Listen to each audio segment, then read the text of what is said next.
A very big reason people are living here today is for the sole purpose of healing others in need. We don't walk at it alone. It's a magnificent blend of individualistic people with extraordinary abilities, all joining in to heal the world together. And since all of us have the ability to heal, there must be a way to tell the world all about it. Welcome to the Healers Podcast.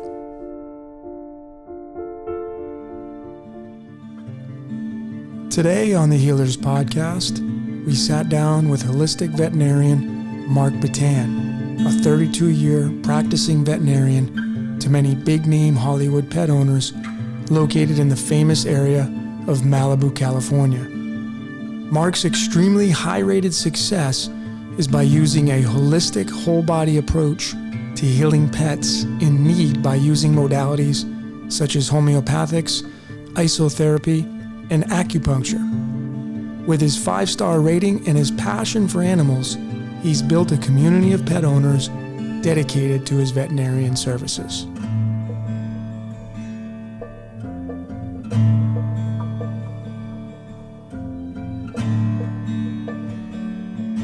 And everybody, welcome to this episode of The Healers. My name is Logan. I have the lovely Gabrielle here as my host and our special guest, Dr. Marc Bittan, coming straight out of Malibu, California. Marc, welcome to The Healers Show. Thank you. I am so grateful to have you because I do think you are one of the most extraordinary veterinarians that I have ever met. And it's a very interesting story how I came to you, what I call a blessing in disguise. My dog became sick and we found out that she had cancer. And because of that was how I found you, because you do immunotherapy, which is this amazing treatment that I'm going to have you talk about.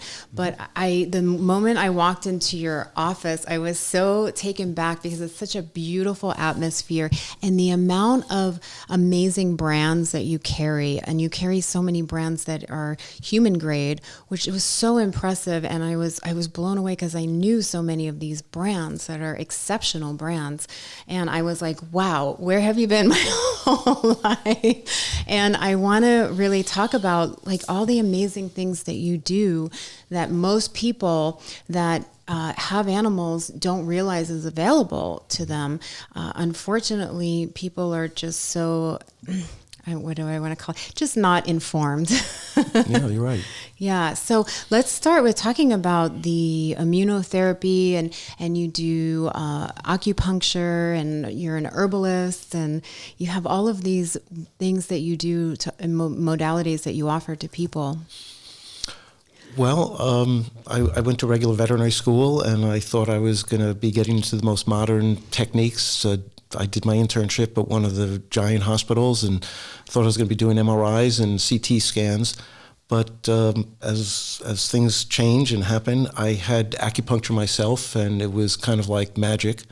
Had some opportunities where I decided to treat some things for myself with herbs and homeopathy, and that was like magic. And the very next thing out of my mind was, I'm going to learn how to do this for the animals.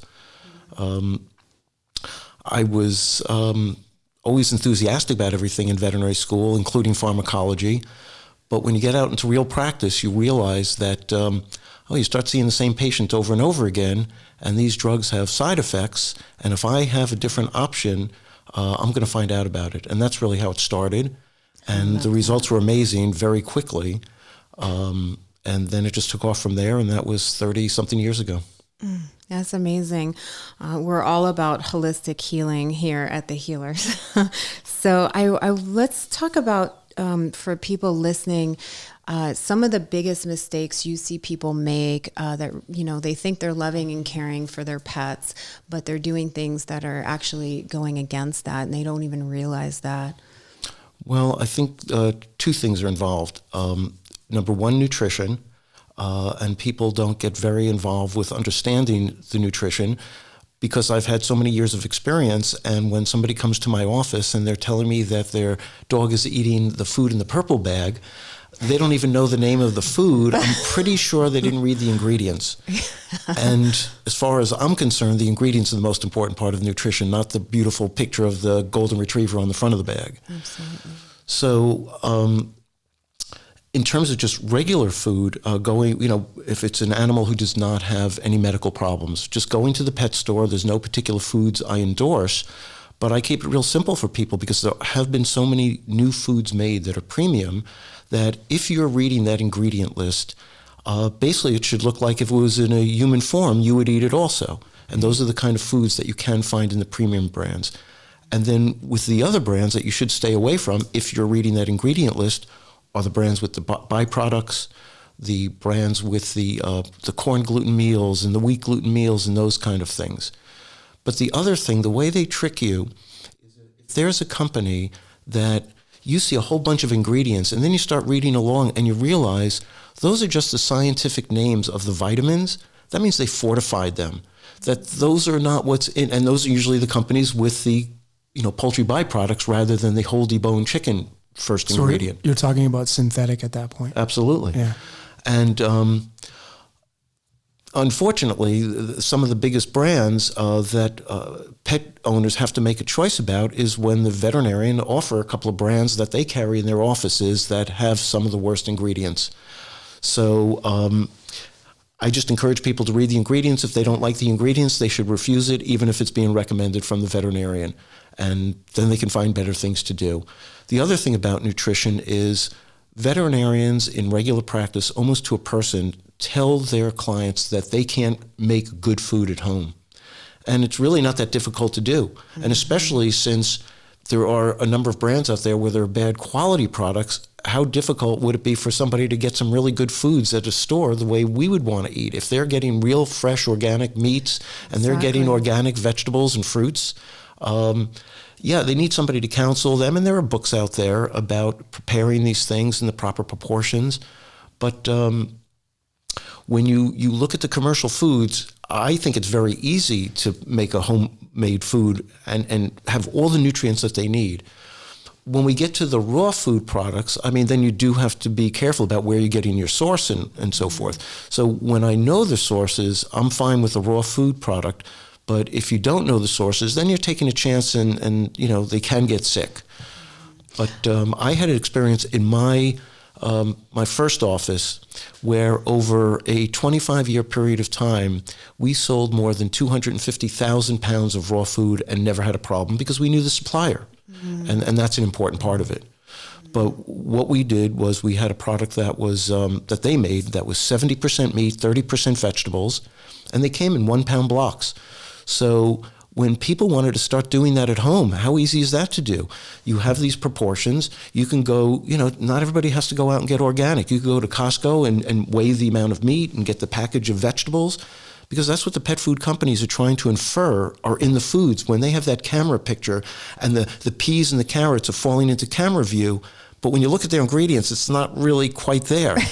But if you really get the peas and carrots, then your dog is really getting the peas and carrots. And that's what I feel, and that's why I make all my dog's food, because I know what's in the food, because otherwise you don't really know. It's like you said, it looks like, it's healthy, but how much is actually in there? How many peas and carrots are actually in there? Yeah. So I'm a big fan of, and I find, people, it's like feed them what you're eating. You're eating the food, so therefore you have the food for your dog. Well, and also when I'm doing my consultation with clients, I'm reminding them. I use the example that we're like the Olympic coaches. We might go to an Italian restaurant one day and a Mexican restaurant another day and even grab McDonald's one day. But for our pets, they're not going out to buy anything. So we are enforcing exactly what we want to give them. Yes. So every single meal, we can decide what they're eating. Well, then we can decide that it's good food, or we could not think about it and just give them any old thing. So after genetics, nutrition is number one. That's a great starting place. There's nothing magic about it, but it's a starting place, especially because we have that ability to make that difference. So yeah, that's really an important part, nutrition. And also, I just want to touch on, we had previous conversations about dog food snacks, which, because especially of my dog's cancer, I thought I read the ingredients on her food snacks, and then I went back and I looked, and I had skipped over some, and it had tapioca starch and sugar. Sugar, I can't believe that they're putting sugar in dog food snacks. And also, you had brought up that a lot of them are manufactured in China, and that the quality of the products, and then we were speaking about even the bags, how, the plastic can be very harmful and cancer causing, and people don't realize that or even think about that. And you work so much with cancer patients. Do you want to expand on some of the things that people should really think about and look out for to prevent cancer in their animals? Sure. Well, yes, cancer is a large part of my practice. It's about 40% of my caseload. And right from the beginning, there are a lot of things to do. So when you have that new puppy, get started in the right way with good nutrition. Even though I'm a holistic vet, yes, I recommend the original vaccines and so forth. They are important. Yes, you want to prevent cancer, but you don't want your dog dying from parvo or distemper. So sometimes I run into holistic owners who sometimes go overboard the other way. So that's also part of prevention, doing the right thing, but not overdoing it. So when I first became a vet, it was all about, like, every year you'd have to do a vaccine. Well, even in regular medicine, they're backing off from that. Thank goodness. To get to the treats that you were talking about, I'm not a fan of any treats. Mm-hmm. I mean, I was talking to you about that when you have that new puppy, start off with cutting up carrots and apples. Natural things. Number one, you can always get them. You can wash them to your heart's content. You can get that part of the store where they're telling you it's organic apples and carrots, and that's all good. And then you don't even have to worry about where it came from, because I did tell you a story where a client brought in packaging, and it said that it was made in Los Angeles, but then there was another crimp, and it was kind of hidden, and that's where it said was it made in China. Mm. So they did a double. And you never know what kind of crazy ingredients are in there. We've had that experience before with some of the poisonings in pet food from China, crazy ingredients. So if you can give them fresh foods, whether it's carrots, apples, just about every vegetable is good for pets, and just about every fruit. There are some exceptions like grapes and the raisins. But if you get them started, it's like they talk about, it's good for us to eat them. Well, it's good for them. Yes, so I agree. So my dog is, because I'm a vegan of 14 years, so my dog has grown accustomed to eating every vegetable. She even eats artichokes. It's really amazing to watch. And she loves snap peas, fresh snap peas, because I think, they're kind of crunchy and chewy. And there's so many things that are available to animals and that are so easy to give them. Like you said, I mean, it's like, why are you passing over what's already in your refrigerator and easily available and fresh and not dried and full of preservatives? So, Marc, what would you say about the greenies? It's a popular treat for dogs. I mean, when it first came out, I did not like the formula at all, and they were pushing it, obviously calling it greenies, to make that's a big deal thing. Yeah, exactly. And in holistic medicine, we talk about chlorophyll is a really important detoxifier. It can help with the liver and making vitamin K, which is important for blood clotting. There's a lot of great things about chlorophyll supplements. Yeah. So when they call a product greenies, you're thinking, oh, I'm going to be giving my dog something really good. Well, there were like 20 ingredients in there, and the chlorophyll was the very last ingredient. So it's minor. Very little. Because the way that the law is with the ingredients in pet products is the most voluminous product is first and the least is last. So that was number one. But then they were sued. But the reason why they were sued was not because of bad ingredients in terms of not being healthy ingredients, but dogs were getting obstructions. So when they reformulated the product, it was a little bit better, but still it's not what I would call holistic or good. And they have stuff in there that obviously tweaks their taste because the dogs seem to love it. What do you mean by obstructions? That it would cause an obstruction in their intestine. That they weren't maybe able to digest and process it. Yes. I mean, part of it might have been that they liked the taste so much, and sometimes the dog would just take one big glump bite. He'd swallow the mass of the greenies, when it was the dental bones, because they do have a number of products. and so that they weren't breaking down and digesting, and would block the intestine, and they'd be in for surgery. Wow. I wanted to ask you, Logan and I were talking earlier, my dog is very small and has small teeth, and she doesn't chew her food. So now I'm blending a lot of her food because I think because of where her cancer was, she was maybe having some digestion issues. Do you see that a lot in dogs? Do you think that has anything to do with sometimes the cancer no? No, I mean, look, a lot of little dogs do have trouble with the kibble and all that, and it is common to add water to make it softer, to make it easier. Mm-hmm. If they don't chew it, you are asking a lot for them to digest it. Excuse me, let me take a drink. Mm-hmm. The kibbles are very hard, and if they don't do any chewing at all, it can just sit in the stomach. You're asking a lot for the digestive juices to start breaking that stuff down, and that's why sometimes if a dog vomits it up and you see everything whole, it's probably an idea that little dog needs some water in the food, make it soft, and then it'll digest just fine. Mm-hmm. I see. So I have my main question, because I knew you were coming, and the main question I had was, why do you think that furries don't live as long as humans? Do you think it has something to do with the food and whatnot? Or, there's obviously a lot of things, but what is the main reason why they usually don't go past the 15 average year lifespan, in your opinion?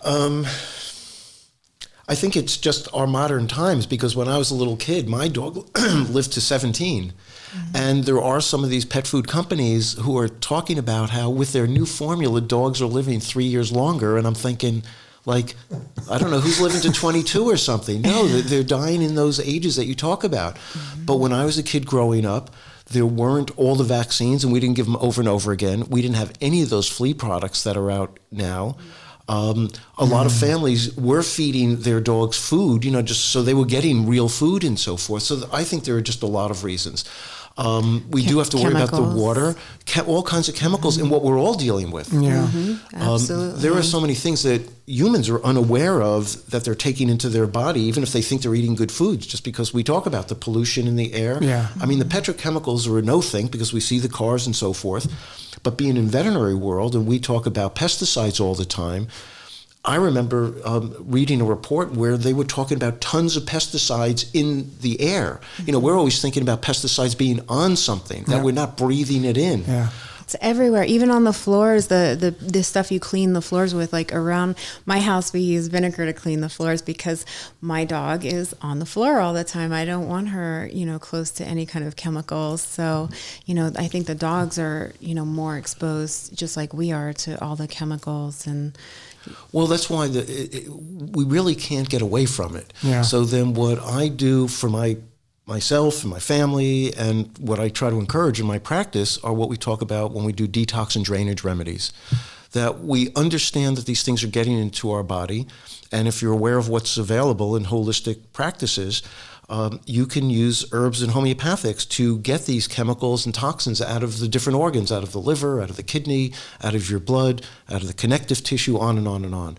So for myself, I do it, it's funny, I start Memorial Day, I will do a certain detox routine that I've been doing for years, just because I know when the calendar says Memorial Day, I'm going to do it, because I'm not dealing with any particular problem for myself. Mm-hmm. So I just say, yeah. But it's the kind of things that when it's my cancer patients, they're on them for the rest of their lives, because they're constantly producing toxins by having cancer. So when you talk preventative, we say, okay, it's all these things around our world. What kind of program should we be on? Well, when you talk about regular Western medicine, the conglomerates, the corporations, they're talking about doing more vaccines and taking that blood work once a year and so forth, and doing what we've been indoctrinated is regular medicine. Mm-hmm. But holistic medicine talks about being proactive. One of the terms that we use in Chinese medicine is we use the term radiant health. Health beyond danger. And it's not about a matter of just not being sick. It's feeling really healthy and feeling really good. Well, that doesn't happen by accident. Right. And so when you become aware of these things, and obviously if you meet a professional like me, these are the things that I teach owners. And then that's how you're really proactive about creating good health and preventing cancer from happening, rather than just the regular Western medicine that, we tout how great our medical system is, but that's only in terms of gizmos.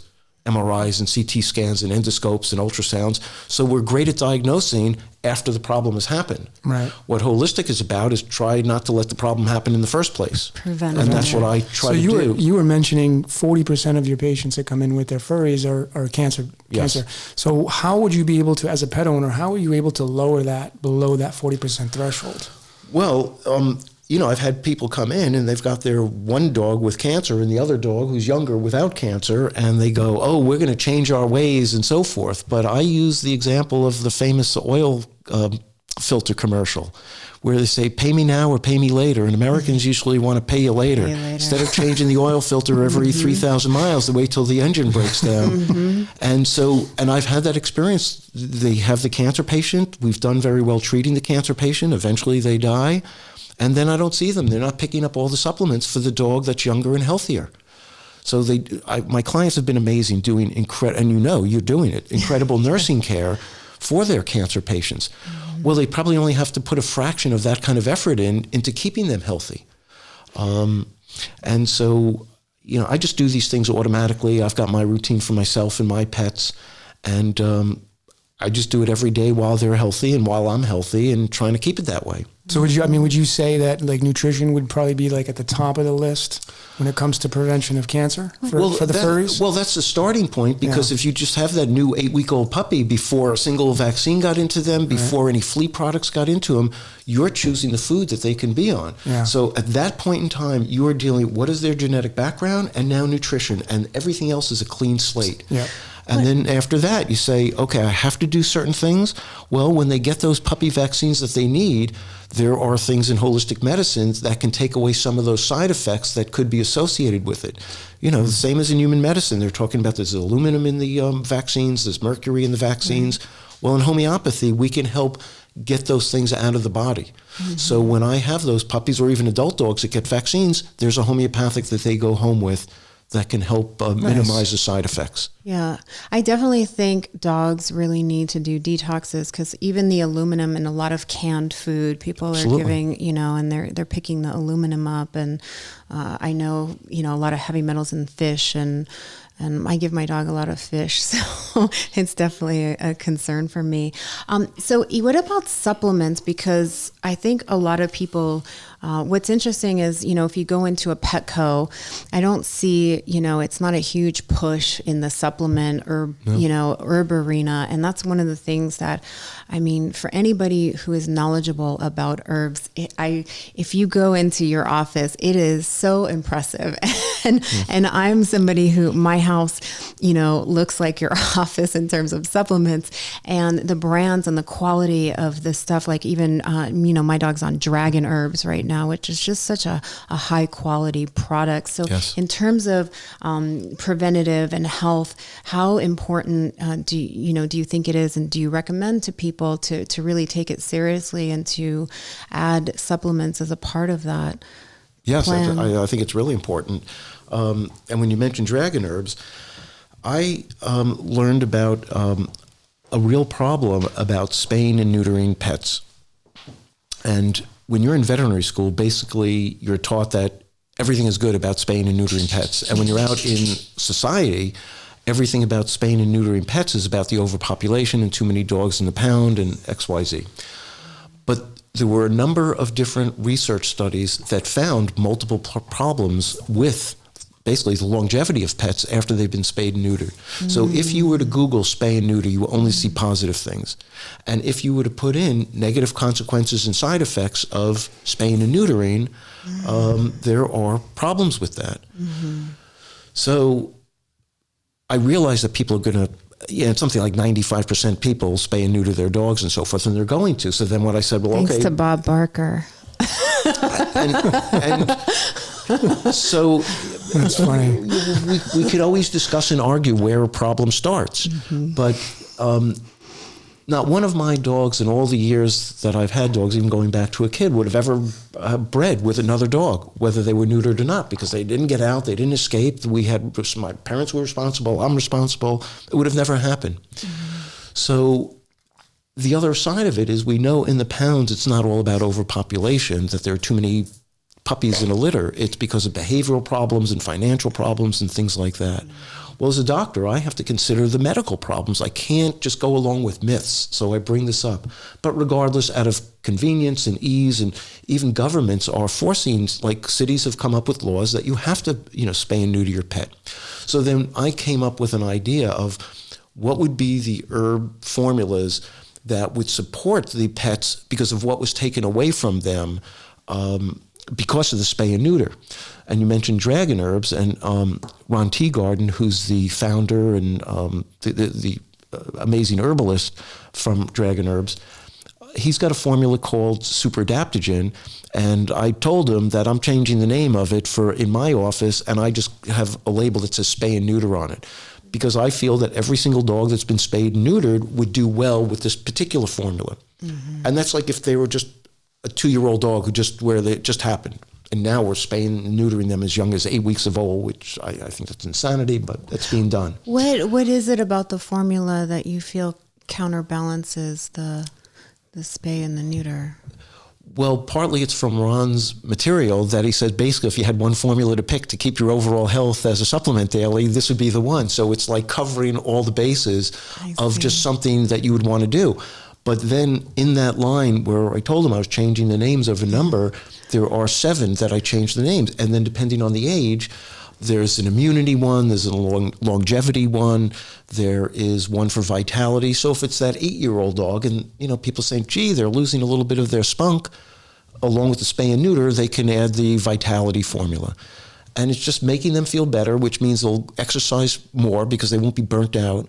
And then, if we're then going on to better food, we're creating a whole good system rather than what the typical Western medicine was of a good system. A Western medicine good system is, okay, here's your science diet, here are your vaccines, make sure you put the flea products on them, and your dog's going to have a happy life. And it's just not what I think is preventative health care. Yeah, it seems like the medical for humans is trickled down into the veterinarian aspect, right? Absolutely. And that's what they feel. Yeah, and now that we're moving into a direction of preventative with the human aspect, it's trickling down into the veterinarian kind now, which is nice to see. So what happens is when you mention what's in my office, basically there's no difference between herbs and homeopathics for dogs and humans. So when there have been some companies that have made some like small lines, you're often very limited. So I've been using the best of the best human formulas and then just adapt the dosages, which is pretty easy. Basically, if it's a golden retriever, he's going to get the same human dosage, and then with a smaller dog. But the other side of the coin is when you're dealing with a professional like me, the labels of all bottles always say 2 tablets 3 times a day, or how you're directed by your practitioner. Well, I might have a little puppy dog like Princess on the 2 tablets 3 times a day that is meant for an adult man, because that's what she needs. I know that I'm not dealing with any side effects, but I want her to have that volume. Mm-hmm. And that's what I know to do. So when there are like holistic pharmacies out there, yes, people can dabble with that stuff, but it is really important to deal with a professional who can really guide you. There's one of the cancers that I deal with, which is a fairly devastating cancer called hemangiosarcoma, and it's a bleeding cancer. And there's a Chinese herb formula out there that's an anti-bleeding formula. And what I found that's actually what I call destructive is when my colleagues are dabbling in holistic medicine. They don't really know, they kind of heard about it. So with this particular herb formula, they've been telling owners to give their dog 1 capsule twice a day. They really need something like 20 capsules a day if they're going to get any use out of that. But they don't know, and they don't know how to make that recommendation. So people going home with some kind of confidence, which is totally misguided. So that's another part of the problem. So I love that you're extending lives for animals, because for so many people, they're like their children. Absolutely.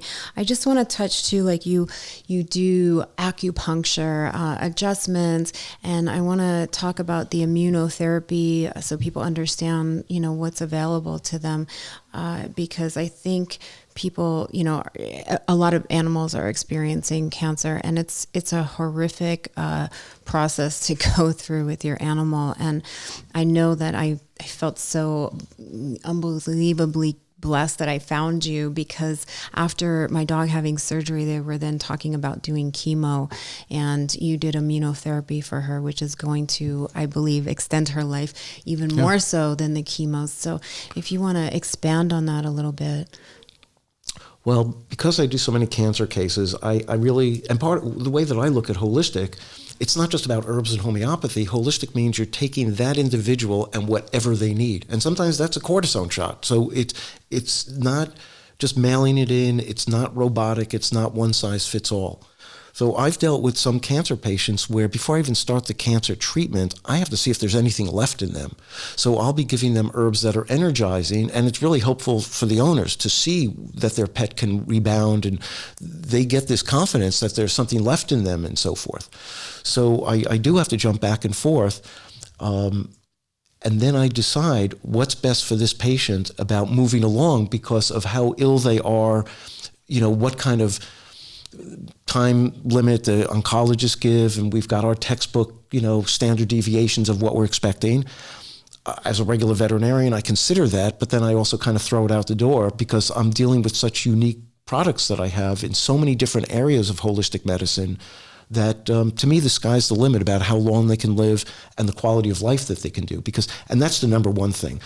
I've been practicing for so many years and dealing with so many cancer patients that to a person, the most important thing is quality of life. We do want them to live forever, but we want whatever time that is, that they're glad that they're there and we're glad that they're there, and that we're not feeling like, oh, we're doing it too long and so forth. Absolutely. Would cats fall into that same category as well? Absolutely. With the 40%, the cancer aspect? Yeah. So it's just cats and dogs mainly is what you treat? Yes. Okay. Now, while you brought up cats, I can talk about the difficulties with cats.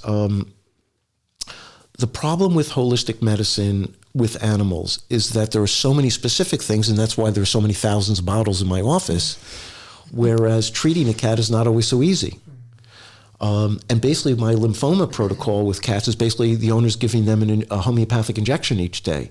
The cats don't seem to mind that. They get them on the kitchen table, they grab their scruff, they poke them between the shoulder blades, it's over and done with for the day, they're done. With the dogs, they're often getting multiple things in their mouth or hidden in the food where the cats often won't tolerate it. They're just so finicky with their food, they sense anything. Trying to pill a cat, there's like no muzzle to grab onto, and it's hard to do. So sometimes I'm limited, but because of that, and I've had to come up with new ideas, and they've been successful, then I go, okay, there are different ways to handle certain medical problems with different modalities. In terms of the immunotherapy, to me, it was an interesting story how it came about, because I learned about it actually in two ways. Originally, when homeopathy was founded by Samuel Hahnemann, a doctor in Germany in the late 1700s, it was actually a veterinarian who came up with this idea. There was a herd of horses that was sick, and it was with a skin problem. And the veterinarian, he learned about what Hahnemann was doing and so forth, and he says, okay, you can take something, and by doing this procedure, you make it into a homeopathic. Well, I'm going to take that infection from the horse's skin and make that into a homeopathic. And his idea was like, okay, I'm going to give a little bit of what is in that horse back to him, and maybe I'll stimulate his immune system. And that's exactly what he did. And in homeopathy, it's called, there's two terms, either isotherapy when it's of the patient, or isopathy is another term. And then what that veterinarian did was he didn't do it from each horse. He took that like original, you can call it a serum, and then he treated the other horses. And we give that a special name called a nosode, that when you have a disease and you make it into a homeopathic, give it to another patient, that's called a nosode. And it's funny, Dr. Hahnemann didn't like that. I don't know if he didn't like veterinarians or whatever. So I was aware of this procedure, but it wasn't like really officiated about how you did it exactly. When my first son was born, I bought a German homeopathic book that was translated into English. And it was pretty basic. We know what homeopathy is in the United States. There was nothing too exciting except one chapter. And that's when this MD was talking about taking samples from the patient, making it into a homeopathic, giving it back to the patient, and then fixing them because their immune system will be stimulated to heal itself. So I started doing it, actually you mentioned cats, with asthma in cats, because this pediatrician was curing kids with asthma. When the kid had an asthma attack, the parents would bring the kid to the office, the pediatrician took the blood, he made the blood into a homeopathic, gave it back to him orally, the asthma went away. Generally over a 4-month period of time. Excuse me. So then I started doing it with dogs with skin allergies, because I said, well, the allergies are in their blood. I'll take their blood and do it. And then I progressed, and I did it with dogs with never-ending ear infections. I took the ear gunk, and then I took some blood, and I mixed those together, made that into a homeopathic, never had an ear infection again. Wow. And then finally I did it with tumors. I would give the owner 2 vials, the surgeon, the owner would give it to the surgeon, and they would give a little piece of the tumor in one vial, some blood in the other. I'd mix those together in the homeopathic way, make it into a homeopathic. And that's it. Interesting. Now, do you dabble in stem cells for pets at all? I haven't. You haven't gone into that realm yet? Because that's really, a very official medical way where, at least the way that we're doing it in veterinary medicine, is harvesting the fat, then it's being cultured and so forth, and then for the most part what we're using it for is for arthritis, and then injecting it back into the joint. I have been hearing about some new procedures where you don't have to inject it directly into the joint. You can do it intramuscular and do it systemically. So, there's improvements, but in the veterinary world, I have not been doing stem cell. You're just sticking with what works, but what's working for you is great. The percentages seems to be really high. So, and I do mix and match. So while the patient is getting the isotherapy, this immunotherapy, that's only once a week, but daily they're getting herbs that are fighting the cancer that way. So I'm throwing the kitchen sink at them with natural products, so there aren't going to be any side effects. And I don't really know which one is doing its job, because all the material I have is saying that they're all doing its job. Are they doing it synergistically? Is one more important for this type of cancer? I don't know, but it doesn't matter, because I'm not throwing anything at them that's going to have side effects like chemotherapy or radiation or whatever. All natural. Yeah, I love you told me that you have many patients that come to you that have cancer, and then you don't see them, and they keep ordering products because the dogs are doing great and they're feeling good, and you see them once, and then a couple years later maybe see them and they're just ordering their products and living vital, healthy lives. Yeah, it's their regular veterinarian who's rechecking with x-rays or ultrasound or blood work. They send me that material. I see that the pet's still in great condition, and the owners just keep ordering the things. Really the only stuff that I add to them is I have more and more and more things that can treat the cancer. So if your pet is easy to treat, just say, we can add more. And it's really double-sided, because I also say with what you already are giving, you can keep giving more. And what I would say is, if it was a human, they might have 30 things lined up, because they're fighting for their lives. They would just keep doing it. Even with the most cooperative golden retriever, there gets to be a limit of how many things you can hide in their food. Yeah. And to me, that's just unfortunate in that sense, because we're doing the good battle, and we want to keep doing the good battle. Right. I've developed some tricks for hiding. Well, and we pass these on, because some people have some great ideas when somebody's frustrated, and it's like, oh, we never thought of that. Yeah. And then you get it in them, and then you say, okay, we're making some progress. Bone broth is definitely, because they love bone broth, and I'm able to put some supplements in the bone broth. And something I wanted to ask you about, do you see a lot of people come in that dogs have cancer, but it didn't show up in the blood work? Because it didn't show up, and I don't think people realize, because I was very naive to that. I went and did the checkup, and it didn't show up in the blood work. And thank goodness, intuitively, I looked at her stomach and I said, no, she's not fat, it's distended. Yeah. And she was coughing a lot, and then they said, oh, go to a cardiologist, and the cardiologist was fine. And I said, no, we need to look in her stomach. And then that's when they found the cancer in her cecum and on her small intestine. And I learned that clean blood work doesn't mean that your dog is healthy. And I think it's something I want to highlight and talk about for people in preventative care. It's a difficult situation because, number one, blood work doesn't show cancer. There are a couple that there can be abnormalities, but usually when you get that basic blood work screen, if there are any abnormalities, it's to lead us in a direction. So if there were liver enzymes elevated, you could say okay, can we do an ultrasound to double check? But we are dealing with pets, and ultrasounds are expensive, and you do some blood work for a couple of $100, and you say, okay, the liver enzymes are slightly elevated. Are we in a position to spend $800 for an ultrasound just to take a look? So that's always a difficult decision to make. Does pet insurance cover ultrasounds? Yes, I mean, and that's where, because we're becoming the industrialization of medicine, we're also running down the same track with the insurance companies. And each one is a little bit different. There are some that are easier to deal with than others that will probably make them more successful in veterinarians' eyes because, you know, with MDs, you've got like an office set up for insurance. Veterinarians do not have that. And if all of a sudden you have to be dedicated to that. So some of the companies are trying to make it easier and so forth.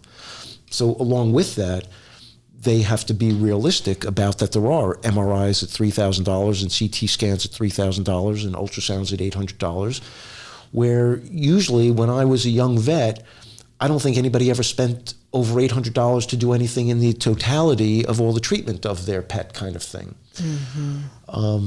It's become a very, very big Well, I often business. tell clients that basically whatever they're doing at Cedars-Sinai, we can do over at the specialty hospitals, including bone marrow transplants.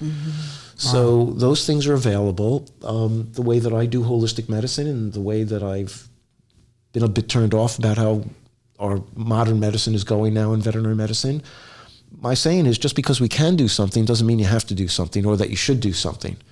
There's sometimes some crazy surgeries that are recommended, and I don't think it's in the pet's best interest. Or like just at a drop of a hat, spending somebody's $3,000 because the dog like stumbled a little and they want to do a brain MRI. Yeah. Well, yes, it could be done, but I don't know. It didn't exist when I was a young vet, and we seemed to do okay. And with this kind of like road down of industrialization, people are put in difficult positions to make these decisions. I've seen where people have rescued a cat off the road, and they've been recommended to do an MRI, you know, because of what they found, and it's just not realistic in my mind. Yeah, I mean, well, there's charlatans everywhere, right? Exactly. So you have to really be cautious. And along with that, because of the specialty hospitals, the other thing that I've seen in the local clinics, because it's almost a given that if the local corner guy finds a particular problem, and they're aware that there's a specialist who's really trained to do that particular surgery, they feel obligated to immediately send over there. Or if their x-ray looks a little funny, but they don't do ultrasound, they got to send it over to the ultrasound guy. Well, they're losing money. So they have to figure a way to do their income. And this is where the things that they're selling, and my biggest pet peeve is the flea products. Because they're just being indoctrinated to say, your pet needs flea products 12 months out of the year. There's no argument about it. And we want to put the tick stuff in it and the heartworm stuff in it. Would you say that that veterinarians are being like maybe kind of nudged to sell some of these pharmaceutical drugs for pets? Do they think they get a kickback or? I don't know if it's the owners of these clinics that they're saying, okay, I've got all these heavy duty bills, I'm paying their salaries, we're sending these big surgeries that I used to do when I was a young vet, now we're sending them to the specialty places. I need my revenue in here. Yeah. Look, I've lived in Los Angeles for over 30 years, and I've put flea and tick products on my dogs a total of 15 times. So that's not even a year and a half. Whereas, you know, when the vets say do it 12 months out of the year, that's basically forever. There are only 12 months in the year. Right. So it's 12, 24, 36, 48. Those animals have never been chemical free. Yeah. And it just seems like if the dog itches once, the dog has fleas. And I teach owners how to look for the flea dirt, and say, don't put anything on until you see it the first time. I mean, there are exceptions. When somebody absolutely knows their dog is allergic to fleas, and that can cause a bad reaction, they might have to do it preventatively. But most dogs aren't allergic to fleas. It's just, so when you talk about the cancer thing, if you start with a 1-year-old dog and they get the cancer at 8, and they've been doing 8 times 12, and that's been part of it, and then you add in the vaccines that they had, and then if they were eating bad food, I mean, like, gee, what's the surprise? There's many intangibles. There has to be a holistic remedy for, I haven't looked into it, because when I see my dogs itching, I personally sit there and I'll pull any fleas off and catch it early. And I've barely used any flea stuff on her.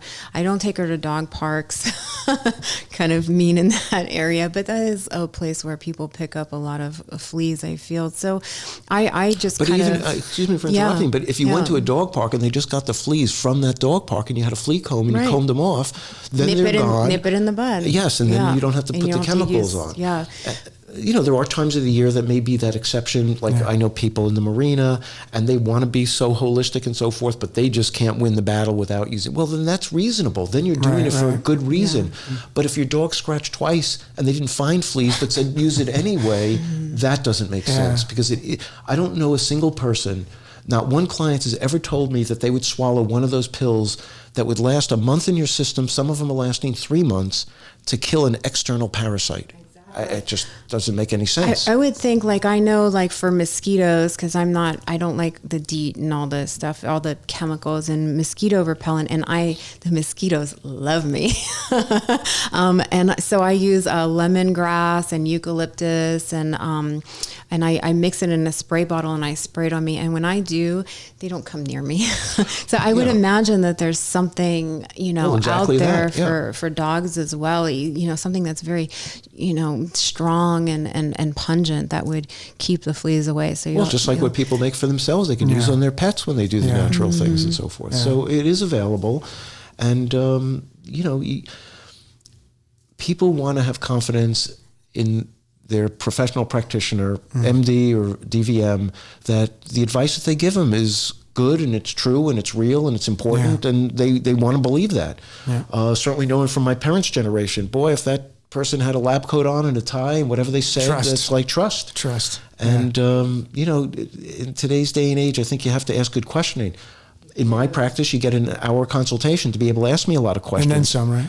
Yeah. But in regular practice, it's often a 5 or 10 minute appointment. They see something and bingo bango, they want to give that cortisone shot, or the other side of the coin is they want you to leave the dog for the day, and then they're doing all the testing, and then before you know it, when you come back, they say, well, we gave Fluffy this and we gave Fluffy that, and you'll bring Fluffy back next week and we'll recheck all of that stuff. Yeah. I love that you brought that up, because about that trust, and we trust practitioners. And I have to say, a person who's been through my own health journey, what I've learned is that it's wonderful to take all the advice and opinions, but at the end of the day, don't just put it in somebody else's hands. Do a lot of reading and your own due diligence, and use your own intuition and get other opinions. And I have to say, I'm such a advocate of that, and I love that you brought that up. And one of the things that I love about you is your knowledge is so extensive, and you have so many books, and it's like a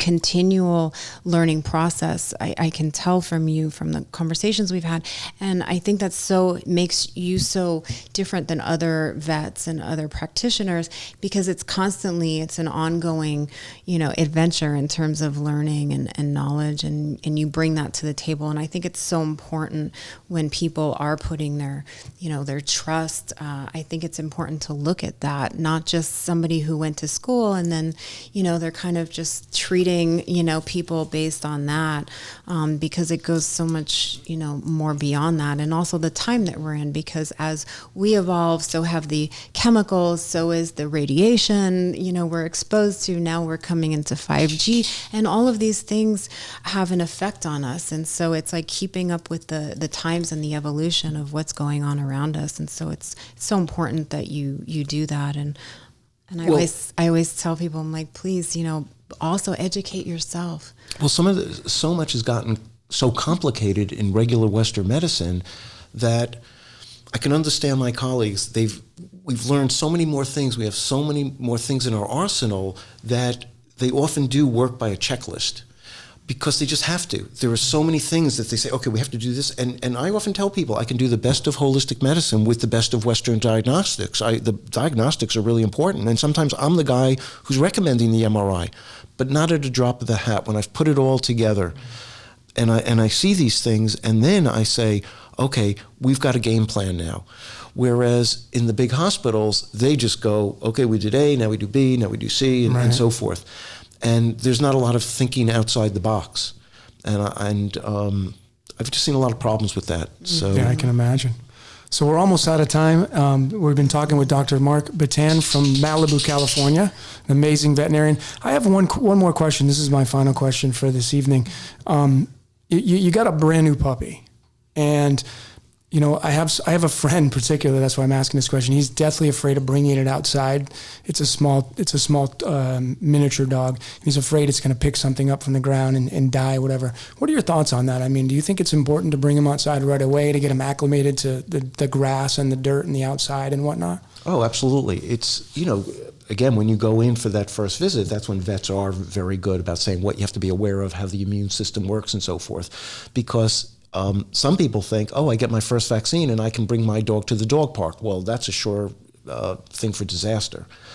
So, you know, they should go through the puppy vaccines, but within that period of time, just like they talk about with humans, you know, the herd mentality, if all the kids have been vaccinated, I don't have to vaccinate my kid, because how would he get anything if everybody else is vaccinated?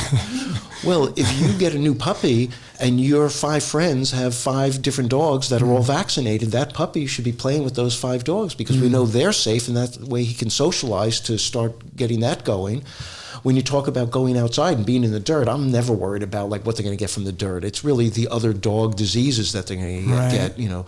So, no, they should go outside. I mean, yes, there are insects around. They could get stung by a bee. I mean, that's part of life, just like a kid going outside for their first time. But doesn't that also help build their immune system? Like, you don't want a kid that's always using hand sanitizer and you know, keeping them not. Of course, I have 2 kids. You know, with the first kid, like the binky fell down on the ground, you'd sterilize it. The second kid, the binky falls on the ground, just shove it in his mouth. You're SOL. And so, you know, that's the way it goes. So, I mean, it sounds like the most important thing to do when you get a brand new furry is to bring him in to you and get the whole scan and make sure you know exactly what you're dealing with, because breeds have specific parameters and all that kind of stuff. So, and just like, you know, people can be logical about their living circumstances. I mean, if you're living downtown and you have to walk your dog on the street and there's like oily places, yes, you get baby wipes and you can clean their paws and so forth. You know, that would be common logical, sense, things like that. Yeah. Because if you see your little puppy grooming themselves and you say, okay, my dog was just out there and I think there was an oil slick and now they're licking oil, well, that can't be good for anybody. So, yeah, you should really get down on the ground with your dog. You know, this has nothing to do with holistic. This is just my regular discussions about having puppies and this and that. See where they can get into trouble. I mean, baby-proof your house for the puppies and so forth. Yeah. Don't let them get into anything, the chemicals. I mean, when you think about like old houses where the cabinets in the kitchen may not go all the way down to the floor and they like have all these new smells there with little plastic bottles and their little heads can get under there. You know, so it's just logical and, you know, keeping things safe that way. Also, you know, he had brought up earlier when we were speaking that it's important too that he feeds the dog, you know, starts feeding him natural food, like human food, like snacking on carrots and celery and snap peas and apples. Yep. And he was saying most people just don't start their dog off eating really healthy food, and then when they try to acclimate the dog, it's an issue, just like a child. If you start your child eating, you know, vegetables, then they love vegetables. If you don't do that, then they're not going to want to eat vegetables. And one last thing about terminology and so forth, about like human food. I consider human food like pizza off the table. I consider real food, not human food. I mean, you know, real beef is real beef for you and me, and it's also, well, not you because you're a vegan, but I mean for you and me, but real beef is real beef for a puppy. Right. So, yes, human food is when we have all our oils and sauces and spices, that's not good for them and all that. When we're using real food to prepare for our pets, that's a real good thing. Mm-hmm. Yeah, I mean, dogs did come from the wolf, you know, lineage, and the wolves were, you know, carnivores. No, hunters and all hunters. That, yes. And so, I mean, they're omnivores. I mean, because they do eat berries and vegetables and all that. Let me ask you this, and make this real quick. What do you think about people, the vegans being, you know, moving their dogs into being a vegan? Do you think that's a smart thing to do? They can do it, but you really have to be careful with the protein sources because when they've been like the tests that they've done highly loaded with soy protein, it's been bad news. Right. So that means you've got a lot of work ahead of you about balancing out properly and so forth. What about pescatarian dogs? So vegetables and fish. No meat. Well, I think that's fine. Like if they're eating a meat protein, because look, we have to have no meat, but just fish. Well, fish is meat. Oh, okay. Yeah, fish. I consider fish meat too. Yes. Some people don't. I don't. It's animal protein. It's meat. So yeah, it's animal you flesh. Eat fish? Are you going to tell us you're it's not an animal. It's a mammal. Actually, no, it's a mammal. It's not an animal. Fish is not a mammal. Fish is an animal. It's an animal-based protein, but it's the same thing. Yeah. So that's okay. Yeah. Okay, good. Look, I wanted to have an insect-based protein food, a pet food. Interesting. And my cousin, who's a vegan, didn't want to be on the board because it's an insect and it's living. Right. So crickets crickets. Uh-huh. I jump in the pool and save the bees all the time. So there you go. It's a very strange world we live in right now. Yes. We're on the verge of some It's hard to know when you have allies because very, very true. Oh my God, he killed a cricket. Yeah, I know, because everything's living. So, well, Doctor, we really appreciate you coming on, and we can't wait to have you on again because Thank you so much. I have so many more questions now that we've opened this Pandora's box. Anytime, but we're going to do it in Malibu. Yeah, we can bring you. We can come to Malibu for sure. We can travel. We can travel. Yeah, we're not that far For you, away. we would travel. Yeah. So thank you so much for coming. Thanks for coming. How can somebody find you? Are you on social media? I'm going to splash it up on the screen for you anyway. But what's the best way to get a hold of you? Are there multiple ways? Are you on social media? Call Max, my receptionist, and she'll tell you. Max is your receptionist. Phone call works. We'll put that information. But again, I mean, for anybody listening, I can't say enough what a gift you are. Well, thank you. And how incredibly knowledgeable you are, loving and patient and caring. And Max, who runs the office, is so wonderful. And I've had the most amazing experience with you and your office and everything. So for anybody listening, I highly recommend seeing the doctor. And like I said, you can see him. You also do video calls as well.